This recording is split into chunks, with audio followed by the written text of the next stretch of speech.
41 bob. 2 yildan keyin Misr podshohi mundaq bir tush ko'rdi. Tushida u Nil daryosining bo'yida turibdi. 7 tuyoq sog'lom ham semiz qoli daryodan chiqib, qirg'oqdagi qo'mishliqda o'tlabdi. Orqadan Sat va Qo'tir 7 tuyoq chiqib, qirg'oqdagi u 7 semiz qolining yenida turibdi. Bu 7 Qo'tir qola yilqi 7 semiz qolini yeb etibdi. Bu chaqda podsho uyg'onib ketibdi. U qayta uyquga ketib, yana bir tush ko'rdi. U bir tüp buğdayning to'liq va yetilgan 7 dona bashaq chiqarganligini ko'ribdi. Kaynidan yilqi buğday yana issiq shamoldan so'shib qolgan puchak 7 bashaq chiqiribdi. Bu 7 bashaq yilqi to'liq yetilgan 7 bashaqni yutib olibdi. Podshoh uyg'onsa, bu tushi ekan. Tong atqanda podshoh beorom bo'lib, odam avatib, Misrdagi bütün ta'birchilar bilan donishmandlarni chaqirtib, tushlarini ularga aytib berdi. Lekin uning tushlariga hech kim ta'bir berolmadi. Bu chaqda bosh soqi podshohga mundaq dedi: "Bugun o'ylab baqsam, mening o'tkazgan xatoliqim esimga keldi. Bir qitim janoblari bizga qattiq g'azablanib, bosh navoy bilan meni Yasovul mahkamasidagi zindonga qamtib qo'ygandilar. Bir kuni kechida biz ikkilimiz tush ko'ribdik. Ko'rgan tushlarimizning ma'nosi o'xshamaydi. U chaqda bir ibroniy yosh biz bilan bir zindonda edi. U aslida Yasovul begining xizmatkori ekan. Ikkimiz tushimizni uning aytib bersak, u tushimizga ta'bir bergan edi. Natijada ishlar dal uning ta'birdek bo'lib chiqdi. Janoblari mening mansibimni asliga keltirib, bosh navoiyni darg'a osdilar. Podshoh Yusufni chaqirib kelishga odam avatdi. Ular darhol berib, uni zindondan chiqarib, choch soqollarini tushirtib, kiyimlarini yangushlab podshohning oldiga elib keldi. Podshoh uningga: "Men bir tush ko'rgan edim. Tushimga hech kim ta'bir berolmadi. Biroq anglashimcha, sen ta'bir berayotgansan", dedi. Yusuf: "Janoblari, men shaxsan o'zim tushga ta'bir berolmayman. Lekin Xudo o'zlariga yaxshi ta'bir beradi", deb javob berdi.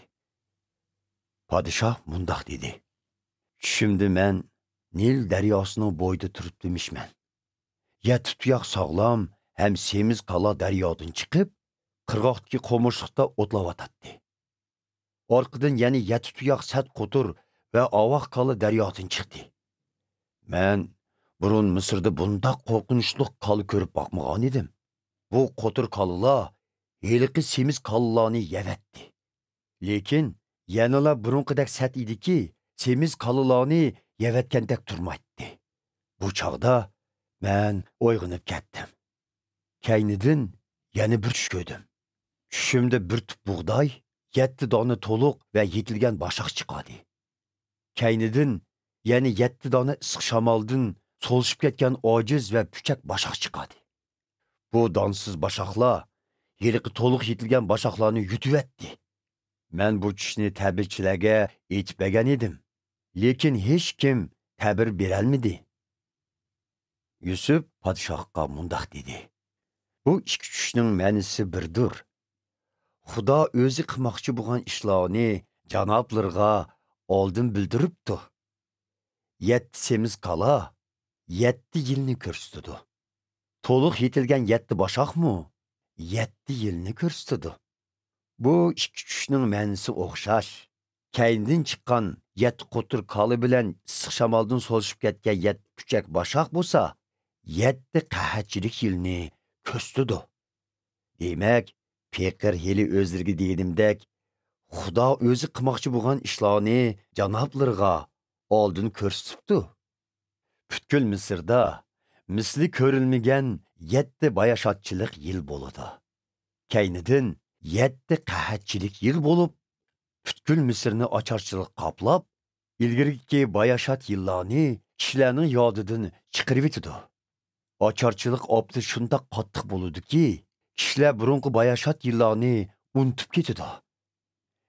Janoblarning o'xshash ish tush ko'rishlari Xudoning bu ishlarni pat orda jazman amalga oshiradiganligini bildirdi. Shuning uchun janoblarning davlatni idora qilishga aql farosatlik va yiroqni ko'ralaydigan bir kishini qo'yishlarini ham amaldorlarni tanlab 7 bayashatchilik yillarida butun mamlakatdagi dehqonchilik mahsulotlarining 5dan birini yig'ib elishlarini, shundaqla ularga kelgusidagi bayashatchilik yillarida har xil oshliqni to'plab, har qaysi shaharlarda oshliq saqlash huquqini berishlarini va oshliq iqtisod qilish to'g'risida amr tushirish taklifini beraman.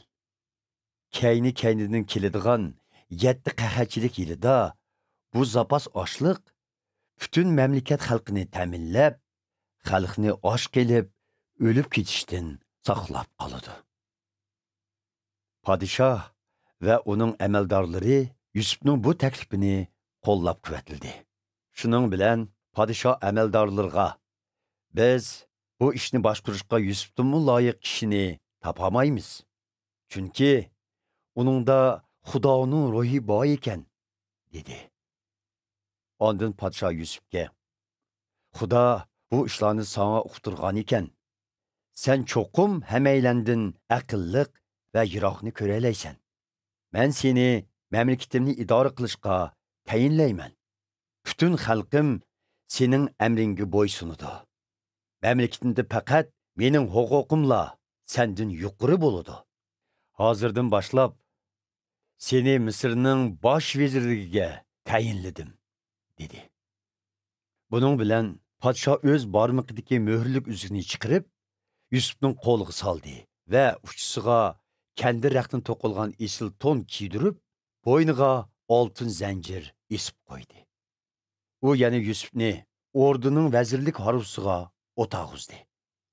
Haruning oldida yo'l boshlab ketayotgan muhofizatchilar yo'l bo'yidagi kishilarni uningga ta'zim qilishga buyurdi. Shunday qilib, Yusuf bosh vazirlikka tayinlanib, butun mamlakatni idora qildi. Padişah Yusufga: "Men bo'lsam padişah, lekin Misrda sening ruxsatingsiz har qanday odamning midir-sidir qilishiga ruxsat yo'q", dedi. Padişah Yusufga Misrcha Zafanat Panihah deb ism qo'ydi va uningga 10 shahrining ruhoniysi Potiferning qizi Asenatni xotinlikqa elib berdi. Yusuf Misr podshohining xizmatini qilishga boshlagan vaqtida 30 yoshda edi. U podshoh ordusidan chiqib, Misrning har qaysi joylarini ko'zdan kechirdi. 7 bayashatchilik yili mazgilida dehqonchilik mahsulotidan mo'l hosil elindi. Yusuf oshliqni to'plab, har qaysi shaharlarda zapas oshliq markazi qurib, atrofdagi joylardan yig'ib elingan oshliqni jug'ladi. Yig'ilgan oshliqning ko'pligi dengiz soyildagi qumdak haddi hisobsiz bo'lg'ashqa, uni hisoblash mumkin emas edi. Qahatchilik yillari yetib kelishdan ilgari Yusufning ayoli, ya'ni 10 shahrining ruhoniysi Potiferning qizi Asenat uningga 2 o'g'il tug'ib berdi. Yusuf: "Xudo butun dardimni va otamning oilasini ko'nglimdan ko'tiribdi", deb tunji o'g'ilga Manasse, untildirgan deb ism qo'ydi.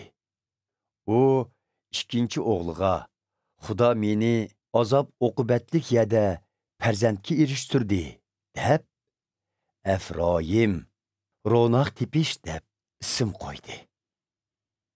Misrliklar bahramon bo'lgan 7 bayashat yil oyoqlashdi.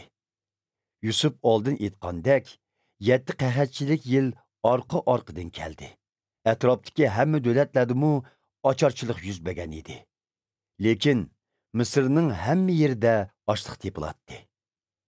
Misrliklar ocharchilikda qolay deganda, ular podshohga yolvorib, ochliq talab qildi. Podshoh ularga Yusufning yeniga berishni va hamma ishda uning o'rinlashtirishiga bo'ysunishni buyurdi. Ocharchilik bag'on siri ig'irlashib, Misrning hamma yerini qoplashga boshladi. Shunga Yusuf Bütkül açlıq ambarlarını içib, zapas aşıqlarını Mısırlılarga setib bədi. Ətrafdakı dövlətlərdəki kişilərmi kelişib, Yusuf'dan açlıq setib aldı. Çünki həmmə yerdə açarçılıq bulub, əhval intayın eğir idi.